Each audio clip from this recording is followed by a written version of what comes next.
Morning અને welcome back to my vlog. તો આજે છે ને હું થોડી ટિપ્સ આપવાની છું કે વર્કિંગ મોમ્સ જે ફૂલ ટાઈમ કામ કરતા હોય કે પાર્ટ ટાઈમ કામ કરતા હોય પ્લસ યુકેમાં અથવા તો કોઈ પણ ફોરેન કન્ટ્રીમાં વિધાઉટ ફેમિલી સપોર્ટ તમે રહેતા હોય ત્યારે તમે કઈ રીતે તમારી લાઈફ અને કિડ્સ અને હાઉસવર્કને બેલેન્સ કરીને તમે કરી શકો એકચ્યુઅલી. તો મારી ફ્યુ ટિપ્સ છે જે મને હેલ્પ કરે છે કે એઝ એ વર્કિંગ મોમ હું કઈ રીતે બધું મેનેજ કરું છું. તો ઓફકોર્સ તમને જ્યારે પણ પ્લાન એહેડ કરશો તો વધારે હેલ્પફુલ થશે કે તમે વીકેન્ડમાં નોર્મલી હું શું કરું છું કે વીકેન્ડમાં બધું પ્લાન કરી લઉં કે આ વીકમાં શું ઇવેન્ટ છે, એક્ટિવિટી છે, સ્કૂલમાં કાંઈ છે કે નહીં અને શું ઇમ્પોર્ટન્ટ છે. પછી મેન્યુ ડિસાઇડ કરી દઈએ છીએ અગાઉથી વીકમાં. તો જ્યારે કામ પરથી આવો ત્યારે તમારે એ વિચારવાનું રહેતું નથી કે તમે આજે શું બનાવશો. તમને ખબર જ છે ઓલરેડી કે આજે શું બનવાનું છે. તો ઇઝી થઈ જાય છે કે તમે જલ્દીથી બનાવી શકો અને ક્વિકલી મેનેજ કરી શકો છો. બીજી ટિપ્સ એ છે કે તમે તમારું પ્લાન તો કરી દો છો પણ તમારા કિડ્સને પણ ઇન્વોલ્વ કરો. ડિપેન્ડ્સ હવે તમારા કિડ્સની એજ શું છે. મારા તો હવે થોડા ઓલ્ડ છે કે જે પોતાનું કામ પણ જાતે કરી શકે છે અને સવારે સ્કૂલ માટે બધું રેડી હોય તો એ લોકો જાતે તૈયાર થઈ જાય છે. ઇવન દે લાઈક બ્રેકફાસ્ટ પણ પોતાની જાતે કરી લે છે. પણ ના હોય તો તમે એડવાન્સમાં પ્લાન કરી દો કે રાતથી જ પ્લાન કરી લો કે કાલે બ્રેકફાસ્ટ માટે શું દેવાનું છે અને સ્કૂલ બેગ્સ, યુનિફોર્મ્સ બધું રેડી કરીને રાખી દો તો સવારે એટલું રશ થતું નથી અને તમને ઇઝી રહે છે. પ્લસ એ લોકોને પણ જલ્દીથી અને ટાઈમે આપણે પહોંચાડી શકીએ સ્કૂલે અને આપણે પણ ટાઈમે કામ પર પહોંચી શકીએ છીએ. બરાબર ને? ત્રીજી ટિપ્સ એ છે કે તમારા છોકરાઓને, તમારા કિડ્સને તમે ઇન્વોલ્વ કરો. તમે કંઈ પણ હવે હું મેન્યુ બનાવવાનું હોય વીકલી તો એ લોકોને બનાવવાનું કહું છું કે તમારે શું જમવું છે વીકમાં. તો એ લોકોનો ઇન્ટરેસ્ટ પણ હોય એમાં અને બતાવે છે અને એ લોકો પણ એક્સાઇટેડ હોય છે એકચ્યુઅલી તમને હેલ્પ કરવા માટે. તો ઓલવેઝ તમે એમને હેલ્પ માટે પૂછો અથવા હેલ્પ માટે કોઈ પણ કામમાં તમે ઇન્વોલ્વ કરો. ફોર એક્ઝામ્પલ વેજીટેબલ્સ લાયા હોય, કોથમીર છે, મેથી છે, એ બધું બીટવામાં બહુ વાર લાગે તો આપણે એ લોકોને આપી શકીએ, એ લોકો કરી શકે છે. અથવા તો ડિશવોશર ખાલી કરવાનું હોય કે એમાં વાસણ ગોઠવવાના હોય. મારા કિડ્સ હવે થોડા મોટા છે એટલે એવી બધી હેલ્પ કરી શકે છે. કપડાં પણ ફોલ્ડ કરવાના, એમના કપડાં ફોલ્ડ કરવાના. તો એ તમારા માટે બહુ ઇઝી થઈ જાય છે. ટિપ્સ નંબર 4, જ્યારે તમે તમારા કિડ્સને તો ઇન્વોલ્વ કરો છો પણ તમારા હસબન્ડ, તમારા પાર્ટનરને પણ ઇન્વોલ્વ કરો. અને બહારના કન્ટ્રીમાં જ્યારે બે પેરેન્ટ્સ, ઇવન ઇન્ડિયામાં પણ બે પેરેન્ટ્સ કામ કરતા હોય તો જરૂરી છે કે એકાબીજીને હેલ્પ કરો. એકાબીજીના થોડા કામમાં હેલ્પ કરો. થોડો હાથ તમે બટાવો તો જલ્દીથી થઈ જાય અને તમારી પાસે પણ ફેમિલી સાથે સ્પેન્ડ કરવાનો ટાઈમ પણ રહે છે. તો એ લોકોને પણ ઇન્વોલ્વ કરો. લકીલી મારા હસબન્ડ મને બધી હેલ્પ કરતા હોય છે. યસ, જમવાનું બનાવવાનું એને ગમતું નથી, કરતા નથી. બાકી બધું જ કામ હું જે કહું એ મને હેલ્પ કરે છે ને એટલા માટે જ મારી માટે ઇઝી હતું કે એકલા હાથે કિડ્સને રેઇઝ કરવા બીજા કન્ટ્રીમાં પ્લસ કામ કરવાનું.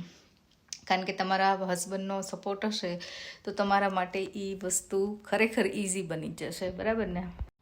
ટિપ્સ નંબર 5 કે તમે અગાઉથી પ્લાન કર્યું હોય, મેન્યુને બધું ખબર જ હોય તો તમારા માટે વીકલી શોપિંગ ઇઝી થઈ જશે. વીકલી શોપિંગ કરો.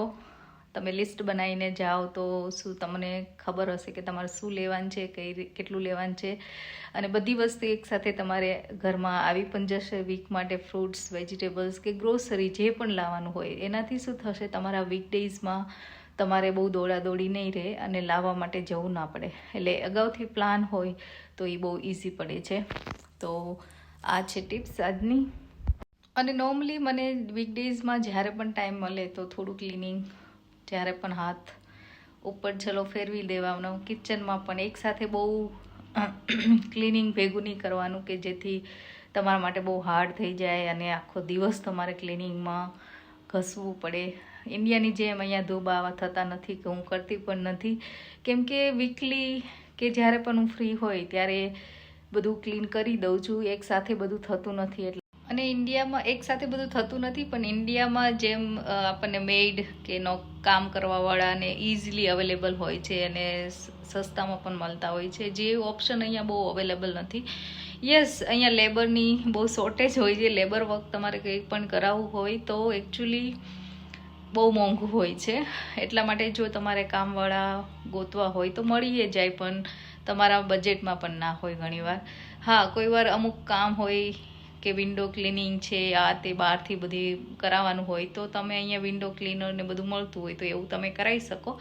પણ નોર્મલી હાઉસમેડ કે એવું અહીંયા ઓપ્શન હોતો નથી. તમારે જ બધું તમારે જાતે કરવાનું હોય છે.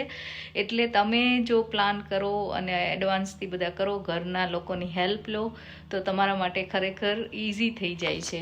તો આઈ હોપ કે આ ટિપ્સ તમને પણ હેલ્પફુલ થતી હોય, અને તમે કઈ રીતે અલગ રીતે કરતા હોય, યુકેમાં કે બીજા કોઈ કન્ટ્રીમાં રહેતા હોય અને તમે કંઈક અલગ રીતે, અને તમારી પાસે કોઈ સારી ટિપ્સ હોય તો કમેન્ટમાં જરૂરથી શેર કરજો, અને મને પણ ખબર પડે, અને એ ટિપ્સ બીજા બધા મોમ્સ માટે પણ ખરેખર ઉપયોગી હોય તો ડેફિનેટલી શેર કરજો.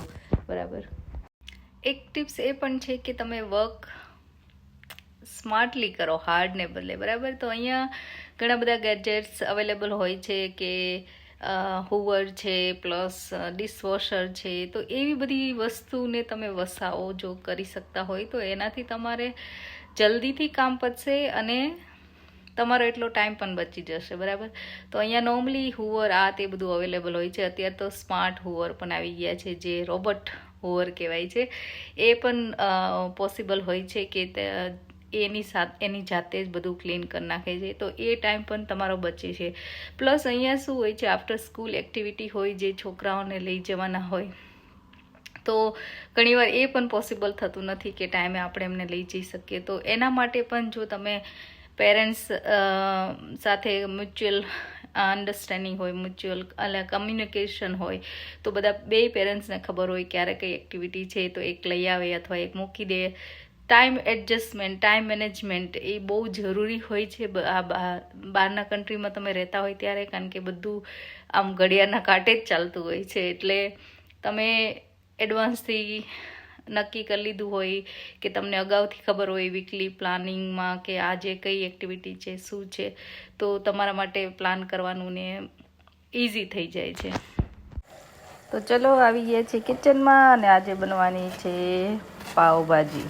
તો પાવભાજીમાં બધા મિક્સ વેજીટેબલ તમે જે લઈ શકો. મેં અહીંયા કેબેજ, પટેટો અને કોલીફ્લાવર લીધા છે, અને જલ્દીથી બોઇલ થઈ જાય એટલા માટે મેં માઇક્રોવેવમાં કરેલા છે. તમે કુકરમાં પણ કરી શકો, પણ ટિપ્સ મારી એ છે કે બધા વેજીટેબલ્સ કુકરમાં જ્યારે બોઇલ કરીએ ને તો જે અલગ પ્રકારની સ્મેલ આવે છે ને એનાથી ભાજીમાં પણ સ્મેલ આવે છે. તો અલગ અલગ કરીને ટ્રાય કરજો, અને સરસ બને છે.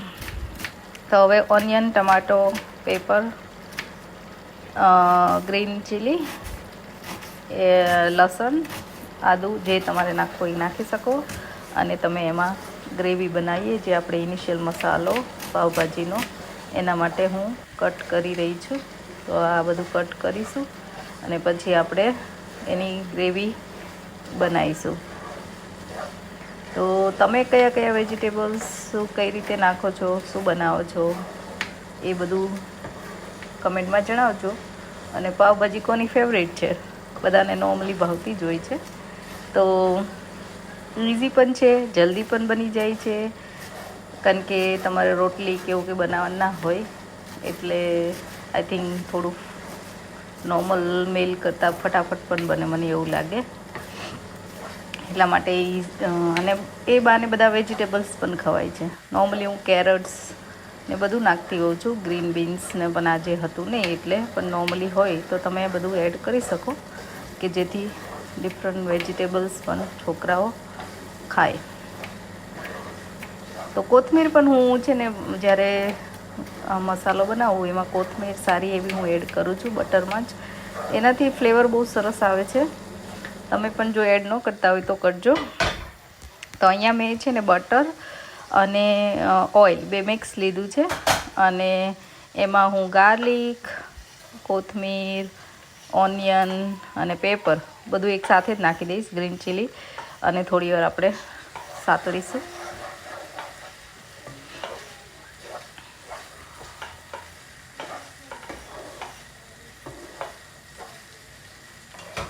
ટમાટા આપણે થોડી વાર રહીને પછી એડ કરીશું.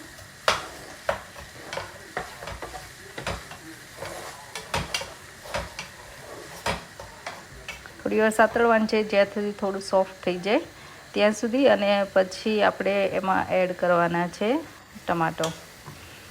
તો આ ટમાટો મેં લઈ લીધા છે, 2 ટમાટો મેં લીધા છે. Depends on the size. અહીંયા ઘણા મોટા પણ આવતા હોય છે, આજે થોડા નાના હતા. એને ટમાટો આપણે મિક્સ કરી દઈશું અને થોડી વાર પાછું થવા દઈશું. તો આ એક મને બહુ ગમે છે ટોમેટો પ્યોરી. મેં પહેલાં પણ મેન્શન કરેલું છે. જો આ પ્યોરી તમે એડ કરો ને તેનાથી કલર બહુ સરસ આવે છે. એટલે ટમાટો મેં ઓછા લીધા છે અને આ પ્યોરી હું એડ કરીશ કે જેનાથી ટેસ્ટ પણ સરસ આવે છે અને લાઈક મેં કીધું એમ પાવભાજીનો કલર બહુ સરસ આવે છે. વિધાઉટ લાઈક એની કલર તમારે યુઝ કરવાની જરૂર નહીં પડે એમ. તો હવે આપણે નોર્મલ બધા મસાલા એડ કરીશું. તો મેં સોલ્ટ એડ કરી દીધું છે. ઘણા લોકોને સોલ્ટ પાછળથી પણ નાખવું ગમતું હોય છે, બધું થઈ જાય ત્યારે, એટલે તમારી ઈચ્છા. તો આમાં થોડી હળદર બહુ ઓછી નાખવાની, અને લાલ મરચું તમારા ટેસ્ટ પ્રમાણે, તીખું હોય એ પ્રમાણે ખાતા હોય તો ઓછું વધારે કરી શકો. અમે બહુ તીખું ખાતા નથી, મરચું પણ તીખું નથી એકચ્યુઅલી, કલર આવે એવું છે. અને આ પાવભાજીનો મસાલો હું આ અથવા તો એવરેસ્ટ ગમે તે અહીંયા અવેલેબલ હોય તો હું એ યુઝ કરું છું. આ પણ સરસ આવે છે મંગલના બધા જ મસાલા, એટલે તમે ટ્રાય કરવું એ તો કરજો. અને પાવભાજીનો મસાલો વધારે એડ કરવાનો, એટલે એનાથી છે ને પાવભાજી, બહારની પાવભાજી હોય ને એનો એવો જ ટેસ્ટ સરસ આવે છે. એટલે બહુ આમ એકદમ જરીક નહીં નાખવાનો, ગરમ એ પાવભાજીનો મસાલો થોડો વધારે એડ કરવાનો. એનાથી કલર પણ સરસ આવશે, ટેસ્ટ પણ સરસ આવશે. તો હવે આ મસાલા બધા એકદમ મિક્સ થવા માંડે પછી હું છે ને મને આ પટેટો મેશર હોય એનાથી હું એ મસાલાને પણ આમ થોડા સાતળી લઉં, લાઈક ક્રશ કરી દઉં અને મિક્સ કરી દેવાનું, એટલે સરસ એકદમ મિક્સ થઈ જાય અને એનો ટેસ્ટ બહુ સરસ આવે છે. તો આ બોઇલ થઈ ગયા છે વેજીટેબલ્સ. એઝ મેં કીધું એમ મેં માઇક્રોવેવમાં કરેલા છે, તમે કુકરમાં પણ કરી શકો છો. તો આ બધા મિક્સ વેજીટેબલ આપણે કરીશું અને થોડું પાણી પણ એડ કરીશું અને મેશ કરી દઈશું.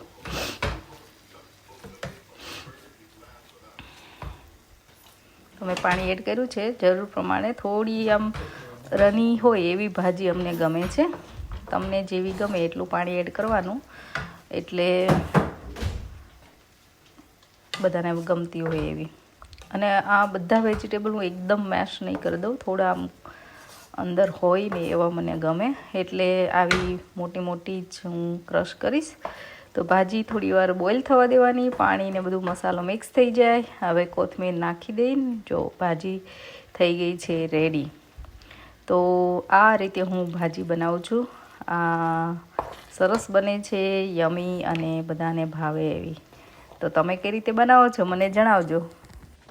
આજે છે ને મેં પાવ નથી લીધા, પણ હું નોર્મલી આ મસાલો બનાવતી હોઉં છું. બટર, પાવભાજીનો મસાલો અને કોથમીર, જે હું નોર્મલી પાવ ઉપર લગાવીને એ પાવને એવી રીતે શેકું, એટલે એ પાવ મસાલા પાવ જેવા સરસ ટેસ્ટ આવે છે અને મજા આવે પાવભાજી સાથે ખાવાની. તો આજે તો હું બ્રેડ હતી ઘરે, એટલે બ્રેડ યુઝ કરવાની છું, તો હું બ્રેડ ઉપર લગાવી. અને ઓનિયન વગર તો પાવભાજીને ખાવાની મજા જ ન આવે, એટલે ઓનિયન લઈ લીધી છે, એમાં લેમન, સોલ્ટ અને થોડું લાલ મરચું. Thank you for watching hour vlog. અને તમારે કમેન્ટ અને અમે વાંચીએ છીએ અને કમેન્ટ કરતા રહેજો. અને તમને અમારા વ્લોગ ગમતા હોય તો please like, share and subscribe. અને નવા હોય તો પ્લીઝ સબસ્ક્રાઈબ કરજો, ઇટ્સ ફ્રી. અને મને પણ મજા આવશે તમારા માટે નવા વ્લોગ બનાવવાની. So thank you very much.